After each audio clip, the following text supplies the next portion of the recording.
যারা আল্লাহকে ভয় করবেন তাদের জন্য কোরআন হেদায়াত, ভয়ের নাম তাকওয়া। যারা আল্লাহকে ভয় করবেন তাদের নাম মুত্তাকি। আল্লাহকে যিনি ভয় করেন সে মুত্তাকিন, ভয়ের নাম তাকওয়া। যে আল্লাহকে ভয় করবে তার হাকিকত হলো সে গুনাহ করবে না। গলায় ছুরি লাগাবে কিন্তু দাড়ির মধ্যে ছুরি লাগাবে না। قال النبي صلى الله عليه وآله وسلم اتق المحارم تكن أعبد الناس। তোমরা অবৈধ হারাম থেকে নিজেকে বাঁচাও, তাহলে আল্লাহর কাছে তোমার মর্যাদা বেড়ে যাবে, মানুষের কাছে আল্লাহ সম্মান বাড়ায় দিবেন। আল্লাহর ভয়, যে ব্যক্তি আল্লাহকে ভয় করবেন সে গুনাহ করবে না। এবার বলেন, যে গুনাহ করবে না সে মুত্তাকি। মুত্তাকি মানে কি? যে গুনাহ করবে। যে গুনাহ করে না, গুনাহ থেকে বেঁচে থাকে, সে কি? আচ্ছা আমাকে বলেন, যে ব্যক্তি গুনাহ করে না মুত্তাকি, সে কি হেদায়েতের উপরে আছে না নাই? হেদায়েতের উপরে আছে বিদায়ী তো সে মুত্তাকি। কথা বুঝেন? কোরআন কি বলল? হুদাল্লিল মুত্তাকিনদের হেদায়েত দিবে। আরে মুত্তাকিন তো সে গুনাহ থেকে বেঁচে থাকে, এজন্যই তো সে মুত্তাকিন। সে তো হেদায়েতের উপরেই আছে। আবার কোরআন কেন বলে হুদাল্লিল মুত্তাকিন? মুত্তাকিনদের জন্য কোরআন হেদায়েত। ডবল কেন বললেন? মুত্তাকিন তো এমনিই হেদায়েতের উপরে আছে, বিদায়ী তো মুত্তাকি। হেদায়েতের উপরে যেই লোকটা আছে তাকে আবার কিসের হেদায়েত করবে? কোরআন। এর এক ব্যাখ্যা হলো আল্লাহ তাআলা তাকে ইবাদতের মধ্যে ইস্তেকামতের মাকাম দান করবেন। আমি গুনাহ থেকে বেঁচে থাকি, আমি আল্লাহকে ভয় করি, কিন্তু ভয় আছে না নাই গুনাহ হওয়ার? বলেন না কেন? আমি নামাজ পড়ি, জামাত ছাড়া নামাজ পড়ি না, তাকবীরে উলাও ছুটে না, কিন্তু ছুটে যাওয়ার ভয় আসেনি? আছে। ঘুমাইয়া গেলাম, ঘুমের মানুষ তো মরা। আমরা ঘুমের মধ্যে দোয়া তো তাই পড়ি, আল্লাহুম্মা বিসমিকা আমুতু। ও আল্লাহ, তোমার নামের উপরে মরে গেলাম, তুমি যদি জিন্দা করো উঠতে পারবো না হয় পারবো না। ঘুমের মধ্যে তো মরে গেছি, আজানও শুনি না। কেমন ঘুমে মরা! সরে আইসা আমার আপনাদের অনেক বাড়ির ম্যাডামের কানের অলংকার সিরিয়াল হয়ে গেছে, টের পায় না, মরা। সব নিয়ে গেছে, খবর নাই। তাহলে আল্লাহ পাক তার নামের উপরে আমরা ঘুমায় গেলাম, ফজরটা যদি উঠতে না পারি কাজা হয়ে যাওয়ার সম্ভাবনা আছে না নাই? আল্লাহ কয়, যারা মুত্তাকি আমি কোরআন দিলাম তাদের হেদায়াতের জন্য, তার প্রথম ব্যাখ্যা আমি ইস্তেকামতের মাকাম দান করব। লাইন থেকে যেন পইরা না যায়, ধইরা থাকতে পারে। আমি আল্লাহ কুদরতিভাবে তারে এমনভাবে শক্তি দিব যে হকের উপরে মজবুত হয়ে চলতে পারবে। এই মুত্তাকিনদেরকে হেদায়াতের এক ব্যাখ্যা। ইস্তেকামতের মূল্য কত? আল ইস্তেকামাতু খায়রুম মিন আলফি কারামাহ। খাঁটি আল্লাহওয়ালার 1000 কারামত, এর থেকেও ইস্তেকামতের মূল্য বেশি। দ্বিতীয় জবাব, হেদায়েত দিবেন মুত্তাকিনদেরকে, তার মানে আমার রব তার কুদরতি জিম্মায় মুত্তাকিনদেরকে জান্নাত পর্যন্ত পৌঁছাইয়া দিবে। এখন মুত্তাকি কে? এতক্ষণ কিন্তু সবাই বলে আল্লাহকে ভয় করি ভয় করি ভয় করি। মুত্তাকি কে? আমি যদি বলি আপনার মধ্যে তাকওয়া নাই, আপনার মনে কষ্ট যাবে। আল্লাহ কয় না, আমি নিজেই বলে দিলাম, যার মধ্যে 6টা গুণ দেখবা আছে, প্রমাণ হলো তার মধ্যে তাকওয়া আছে। আর যার মধ্যে তাকওয়া আছে আমি আল্লাহ তাকে দুনিয়াতে পুরস্কার দিব 6টা, আখিরাতে পুরস্কার দিব আরো 2টা। টোটাল কয়টা? আখিরাতের প্রথম পুরস্কার হলো বিনা হিসাবে জান্নাত। আখিরাতে দ্বিতীয় পুরস্কার পর্দা ছাড়া ডাইরেক্ট আমার রবের সাথে হবে মুলাকাত। ইয়া ইলাহি মুঝসে মুঝকো দূর কর, তাকে দেখো মুঝ में तुझको एक नजर। या इलाही तू मेरा माबूद है, या इलाही तू मेरा माशूक है। মুত্তাকিনদের দুনিয়াতে কে মুত্তাকি তা বুঝার জন্য কয় গুণ? বললেন না কথা। মুত্তাকি কে এটা বুঝার জন্য কয় গুণ? 6টা গুণ দেখলে বোঝা যাবে তার মধ্যে তাকওয়া আছে, আল্লাহর ভয় আছে। আর এই 6 গুণালার জন্য দুনিয়াতে পুরস্কার কয়টা? 6টা। কয়টা? আর আখিরাতে আরো 2টা। আমি 6 পুরস্কার আর বলবো না, শুধু 6 গুণের 1 থেকে 2টা গুণের কথা বলে দোয়ার দিয়ে যাব। ধৈর্য হবে? মুত্তাকি কারা? আল্লাহ কোরআনের মধ্যে স্পষ্ট করে 6টা গুণের কথা বললেন। আমার দিকে খেয়াল করেন।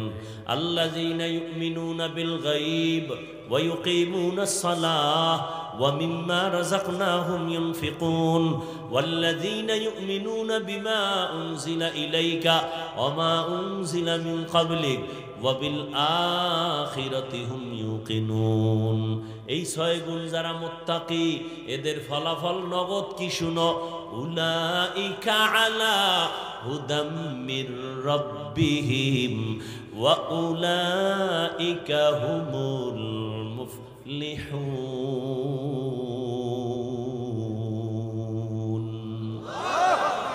এরা হেদায়াত প্রাপ্ত, এরা বিনা হিসাবে জান্নাতি। আল্লাহ তাকওয়াওয়ালা জিন্দেগি আমাদের দান করেন। আল্লাহর ভয় কেমন তাকওয়া? আল্লাহর ভয় আমাদের মাযহাবের ইমামে আজম আবু হানিফা বড় কাপড়ের ব্যবসা করেন। পাইকারি কাপড় আনছেন, একটা কাপড়ের মাঝখানে দেখা গেল একটু ছিদ্র ছেঁড়া আছে, ওটাকে আলাদা চিহ্ন দিয়ে রাখলেন। কর্মচারীদের বললেন এই কাপড়টা যদি বিক্রি করো বলে দিও কাপড়ের মধ্যে একটু খোঁটা আছে, দোষ আছে, টাকা কমায়া দাও। ইমামে আজমে কথা বলে চলে গেলেন। কর্মচারী কাপড় বিক্রি করেছেন, কিন্তু বলতে মনে নাই কাপড়ের ভেতরে দোষ আছে। পরবর্তী সময়ে ইমামে আবু হানিফা আসলেন, জিজ্ঞাসা করলেন কাপড় বিক্রি হয়েছে? বলে হ্যাঁ হয়েছে। বলছি নেই যে কাপড়ের মধ্যে কোনো ত্রুটি আছে? কয় মনে ছিল না। ইমামে আজম ভয় পেয়ে গেলেন, আল্লাহর কাছে আমি ধোঁকাবাজ হয়ে গেলাম নাকি? কর্মচারীরে ধোঁকা দিয়েছি। লোক টাকা দিয়া ভাড়া কইরা বলে বাজারে ঘুর আর এলান কর অমুক এত তারিখ আবু হানিফার দোকান থেকে কে একটা কাপড় নিছো, তাড়াতাড়ি তুমি টাকা পাবা, ফেরত নাও। এর নাম তাকওয়া। এইভাবে যদি কেউ ব্যবসা করত এই দেশে কেউ খাবে কেউ খাবে না এই স্লোগান থাকতো না। কেউ বিদ্যুৎ গেছে টেরই পায় না, আর কেউ বিদ্যুৎ আইছে বলতেই পারে না। মানুষ তেল পায় না, পেঁয়াজ পায় না, রসুন পায় না। আবার অনেক জায়গায় গুদামজাত করে রাখছে, পেঁয়াজ পয়সা যাইতেছে, মানুষ পেঁয়াজ পায় না। অথচ ব্যবসার মধ্যে কত বরকত। আল্লাহ নবী বলেন সততার সাথে যারা ব্যবসা করবে আমি ওয়াদা দিলাম আমার সাথে তারা জান্নাতে থাকবে। মুত্তাকিনদের গুণ হলো 6টা। 1 নাম্বার গুণ ইউমিনুনা বিল গায়ব গাইবের মালিক একমাত্র আমার আল্লাহ, এটা অন্তরে বিশ্বাস করতে হবে পরিপূর্ণভাবে। গাইবের মালিক কে? আল্লাহ কয়জন বলেন ভালো করে? আল্লাহ যে এক, কোন দিক থেকে এক? সব দিক থেকে এক। মানে কি আল্লাহর মতো আরো আল্লাহ আছে? আল্লাহর গুণের মতো কারো গুণ আছে? আল্লাহর ক্ষমতার মতো কারো ক্ষমতা আছে? যদি কেউ মনে করে আছে, মনে করার নাম শিরিক। যারা মনে করবে তাদের নাম মুশরিক। মুশরিকদের জন্য জান্নাত হারাম। ওয়া মান ইউশরিক বিল্লাহ ফাকাদ হারামাল্লাহু আলাইহিল জান্নাহ। গাইবের মালিক আমার একমাত্র আল্লাহ। এই গুণে আরো কেউ গুণান্বিত আছে? রহমতের নবীর সামনে আবু জাহাল হাতের মধ্যে পাথর নিয়ে কয়, ভাতিজা বলো আমার হাতের মুষ্টিতে কি আছে? কয় চাচা বললে কি হবে? কয় যদি বলতে পারো আমি কালেমাওয়ালা মুসলমান হয়ে যাব। নবী বলেন আমি বলতে জানি না। কেন জানো না? নবী বলেন আমি আলিমুল গাইবের মালিক না। গাইবের মালিক কে? আল্লাহ। যদি কয় আমগো ফিসাবো গায়েব জানে, তাহলে আল্লাহর গুণের সাথে তুলনা হয়ে গেল না? এই তুলনা করার নাম শিরিক। মোনাজাতটা দিয়েই দেবো? হ্যাঁ, গাইবের মালিক আমার আল্লাহ, আর কেউ না। নবী, আল্লাহ নবীকে বলে দেন, কুল লা ইয়ালামু মান ফিস সামাওয়াতি ওয়াল আরদিল গায়বা ইল্লাল্লাহ। হে নবী আপনি জানায় দেন, আসমানের বাসিন্দারা কেউ গায়ব জানে না, জমিনের বাসিন্দারা কেউ গায়ব জানে না। একমাত্র গায়বের মালিক হলেন আমার আল্লাহ। এই বিশ্বাস যার আছে সে মুত্তাকিনের প্রথম সিঁড়িতে আছে। আল্লাহ যে এককভাবে গায়বের মালিক, এই বিশ্বাস আছে তো? এটার মধ্যে কোনো রং আছে আলাদা? তাহলে মুত্তাকি হওয়ার এক নাম্বার গুণ। দ্বিতীয় গুণ হলো ওয়ায়ুকিমুনাস সালাহ। মুত্তাকি যারা, তারা নামাজ কায়েম করবে। কি করবে? নামাজ কায়েম করা এক জিনিস, নামাজ পড়া ভিন্ন জিনিস। আল্লাহ নামাজ কায়েম করতে বলেছেন, নামাজ পড়ার কথা বলেননি। এবার বুঝেন নামাজ কায়েম কি জিনিস। কায়েমের এক অর্থ জামাতের সাথে নামাজ আদায় করো। ওয়ারকাউ মা'আর রাকিঈন, রুকুকারীদের সাথে রুকু দাও, মানে জামাতের সাথে নামাজ আদায় করো। এটা হলো নামাজ কায়েম। আল্লাহ নামাজ কায়েমের অর্ডার দিছেন, পড়ার কথা বলেন নাই। অর্থ একটা বলছি কায়েমে। এইটা শুনে বাড়ি গেলে বিশাল এক গ্যাঞ্জাম শুরু হয়ে যাবে। হাফিজ ভাই বলছে নামাজ নাকি আল্লাহ কায়েম করতে বলছে, আর কায়েমের অর্থ জামাতে পড়া। ও ম্যাডাম, আমি মসজিদে একা গেলে হবে না, চলো তুমিও মসজিদে চলো, নামাজ কায়েম করা লাগবে। এজন্য আরো কিছু কথা শুনে যান। কায়েমের তিনটা অর্থ আছে। দ্বিতীয় অর্থ হলো ঠিক টাইম অনুযায়ী নামাজ আদায় করা। টাইম অনুযায়ী নামাজ, জোহরের নামাজ যেন আসরের টাইমে ঢুকে না যায়, আসরের নামাজ যেন মাগরিবের টাইমের মধ্যে ঢুকে না যায়। ওয়াক্ত আলাদা আলাদা আছে না? ফজরের নামাজটা যেন সূর্য উঠার পরে না যায়। টাইমের মধ্যে নামাজ পড়াও, নামাজ কায়েম করা। কায়েমের আর একটা অর্থ হলো খুশু খুজুর সাথে নামাজ আদায় করো। খুশু মানি আল্লাহর ভয়, খুজু মানি বিনয়ী। আল্লাহর কাছে একেবারে নরম দুর্বল হয়ে নামাজে দাঁড়াও। একজন মামলার আসামি যখন বিচারকের সামনে দাঁড়ায়, তার শরীরে কোনো শক্তি থাকে না, শরীরটা কাঁপতে থাকে। বিচারক না জানে আমার রায়টা কোন দিকে দেয়, ভয়।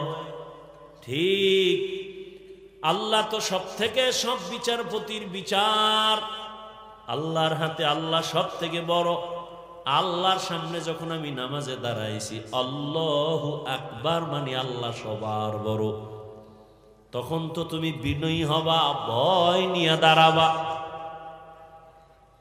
আর আল্লাহর ভয় নিয়ে যখন নামাজে দাঁড়াবে, ওই বান্দার অন্তরে কখনো দুনিয়ার দোকানের চিন্তা আসতে পারে না। আল্লাহর ভয়, আমি আল্লাহকে দেখে দেখে নামাজ আদায় করি, না হয় আল্লাহ আমাকে দেখতেছেন। নামাজ, নবীজি বলেন বাইনাল আবদি ওয়া বাইনাল কুফরি তরকুস সালাহ, মুমিন আর বেঈমানের মধ্যে ব্যবধান হলো নামাজ। বেঈমানেরা নামাজ পড়ে না, মুমিনেরা নামাজ ছাড়ে না। নামাজ কত ওয়াক্ত? সপ্তাহে কয় দিন? একদিন। 5 ওয়াক্ত নামাজ প্রতিদিন লাগবে। এই যুবকেরা বলো, মাঝে মাঝে ছেড়ে দেওয়া যাবে না? বলার পরেও যদি নামাজ না পড়ো, ফিডার ওজন কত বেশি হবে? নামাজ, ইন্নাস সালাতা তানহা আনিল ফাহশাই ওয়াল মুনকার ওয়া লাযিকরুল্লাহি আকবার। নামাজ এমন একটা মেডিসিন, যারা ব্যবহার করবে দুনিয়াতে তাদের মতো ভালো আর কেউ হবে না, গুনাহ তাদেরকে আসর করবে না। নামাজ যার যত সুন্দর তার আমল তত সুন্দর, নামাজ যত সুন্দর তার আখলাক তত সুন্দর, নামাজ যত সুন্দর তার লেনদেন সুন্দর, তার ওয়াদা সুন্দর, তার চরিত্র সুন্দর, তার ব্যবহার সুন্দর।